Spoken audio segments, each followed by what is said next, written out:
Welcome, ladies and gentlemen, boys and girls, to our newest episode of the That Park Place Countdown. Now, Jonas, people have said that this necessarily isn't a countdown. This is just, stories that are numbered. What do you have to say to that, though? I would say that is generally accurate. Maybe we should change it from the That Park Place Daily Countdown to the That Park Place Roundup. Although I feel like with Roundup, you're either thinking about killing weeds or maybe lassoing things together. It has that Western feel, partner. It sure does. It sure does. It's like Woody's Roundup, you know what I'm saying? Just to play off the Disney theme there. But we, regardless if it's a countdown or a roundup of some amazing stories, well, I know Jonas has the goods for us. So let's go ahead and get started for all the news. That should be fun. Number 1. This is John Trent, the editor-in-chief of That Park Place and the host of The Trump Point. Today I got a story about James Gunn saying it is a good thing that the DC universe will not have any content coming out in 2024.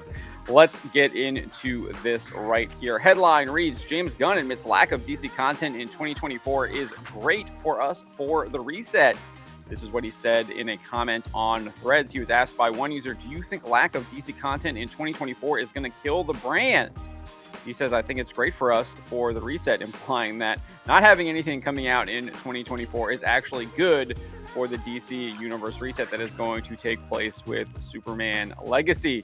One can't help but agree, given the fact that everything DC has kind of put out over the past 2 years has been abysmal, both at the box office and with viewer ratings. You can see here Black Adam only grossing $390.3 million despite having a $200 million production budget, meaning it needed to gross $500 million to break even. It did not do that.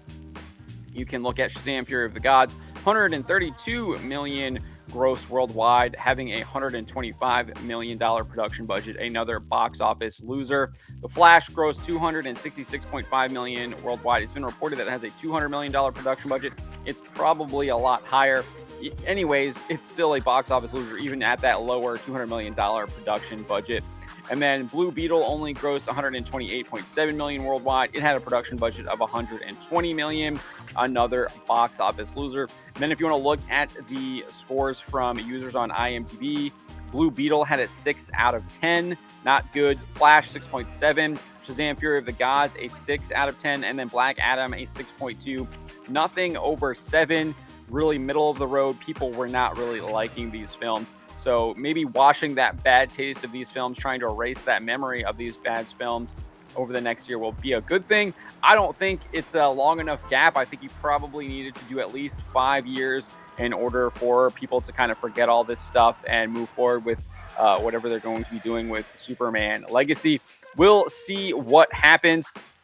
But James Gunn does think that at least having a year off with little to no DC content is a good thing. Number 2. Hey folks, it's CC here for That Park Place with a story inspired by Nancy Tattaglione over at Deadline. And it looks like this year's selections for the Library of Congress have been unveiled. The top 25 films making it to the National Film Registry are a list showcasing movies of cultural and historic importance. Now, this year's inductees include cinematic gems like Apollo 13, Home Alone, and Terminator 2. And of course, the 1955 animated classic from Disney, Lady and the Tramp.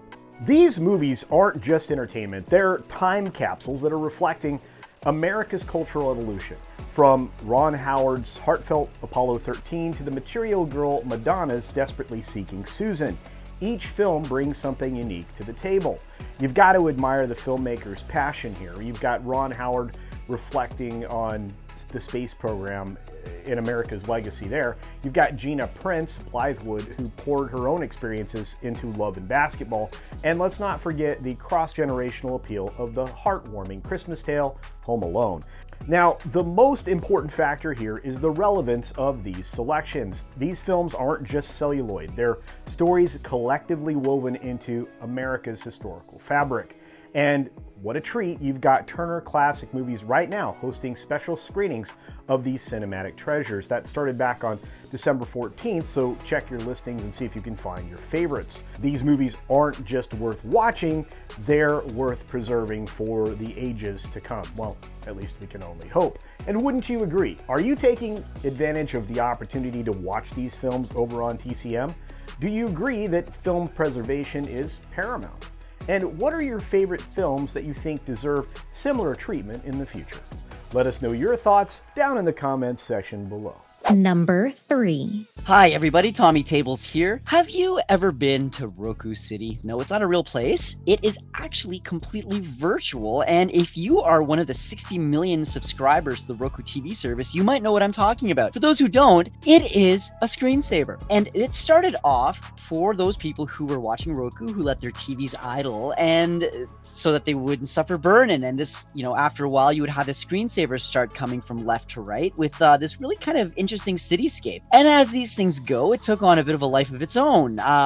It became a huge hit on social media. People developed subreddits, whole internet forums sprung up about it, all about people fantasizing about going to Roku City. So this year, as you guys might be aware, it is the 100th anniversary of Disney. And to celebrate that, Roku has decided to partner up with Disney so that they can feature in the Roku City Cinderella Castle and the partner statue being Walt and Mickey right here. This is kind of exciting as you're letting your TV idle, or maybe purposely doing so in order to enjoy the screensaver. You will now come across the Disney Princess Castle and the Walt and Mickey statue, which is embedded now in all of its glory in Roku City.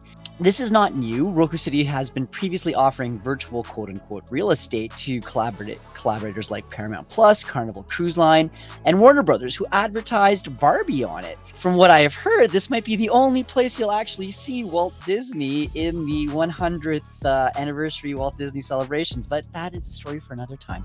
Anyway, let us know your thoughts down below. Are you a Roku City fan? Do you like to let your TV idle to watch the city? Are you looking forward to seeing the Cinderella Castle in Roku City? Give us your comments down below. Number 4. Vash Sky here with the next story, this time from LaughingPlace.com's Twitter account. Beginning in April, Star Wars Galaxy's Edge will provide a fresh perspective on the fireworks show above Disneyland, with galactic music sweeping through the spires. As one will note, Galaxy's Edge has never actually played any music whatsoever when it comes to the fireworks presentations held nightly at Disneyland, even though the launch site is just beyond this location and provides a stunning view of the fireworks themselves. This was all in an effort to keep the thematic integrity of this land preserved. Well, with the announcement that Season of the Force will be back, this also follows a story that we have covered here before.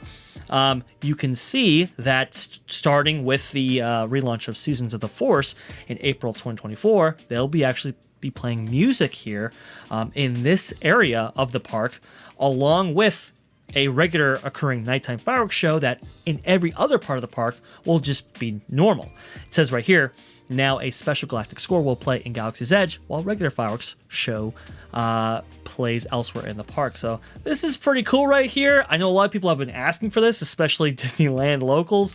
They would love to see the fireworks from different vantage points because, well, the three areas which you can actually see the fireworks from right now, that being the Small World area, Rivers of America, and Main Street, well, those get pretty packed in every single night, and it can be very claustrophobic for some. So having another place in which you can actually view fireworks and hear music is quite cool. And for Star Wars fans, this might be a great opportunity to actually see Galaxy's Edge and maybe hear some of your classic tunes that you've expected from this part of the park since it opened in 2019.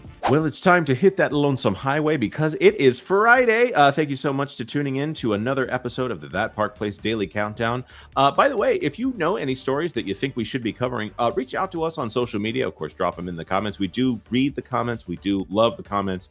And there is one person that keeps commenting that we should stop asking for comments. We do appreciate that comment even from you. Of course, consider liking this video. If you like this video, share it out on social media if you know someone who might enjoy this kind of content. And of course, subscribe to That Park Place for all the news that should be fun. Thanks for watching That Park Place News.